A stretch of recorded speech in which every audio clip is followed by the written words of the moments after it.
These conversations with my grandmother have been very eye-opening because I realized the level of expectation that I have for her is beyond her capacity.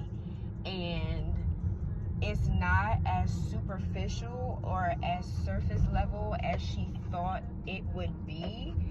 And I think that it's starting to like really hit her.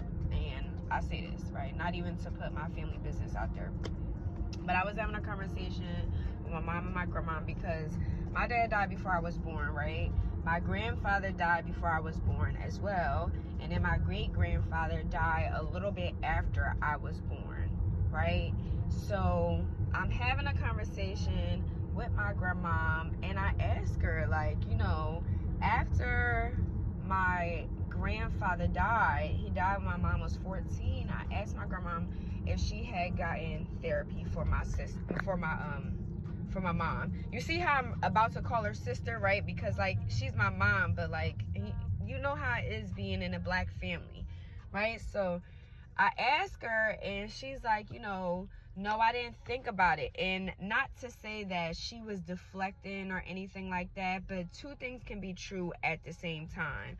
She was just like, you know, when your grandfather died, you know, my mother was in a hospital. She had already been in a hospital forever. You know, me and him weren't together. We were kind of separated. I got a phone call from your great grandfather about your grandfather. So it wasn't like I got the first phone call, right?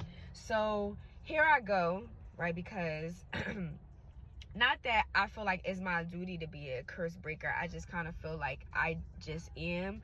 I mean, I got 7 Capricorn placements in the 4th house. So including my sun and Saturn, right? And my Pluto is in Scorpio. So I feel like this was just a full circle moment.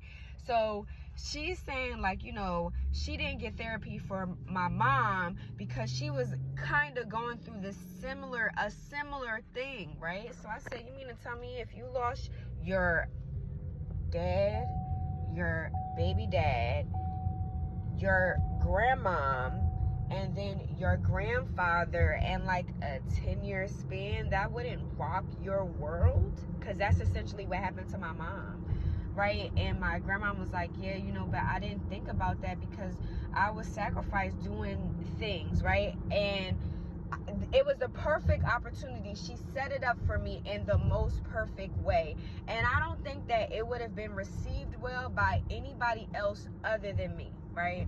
So I say to her, I say, you know, and this is not to take away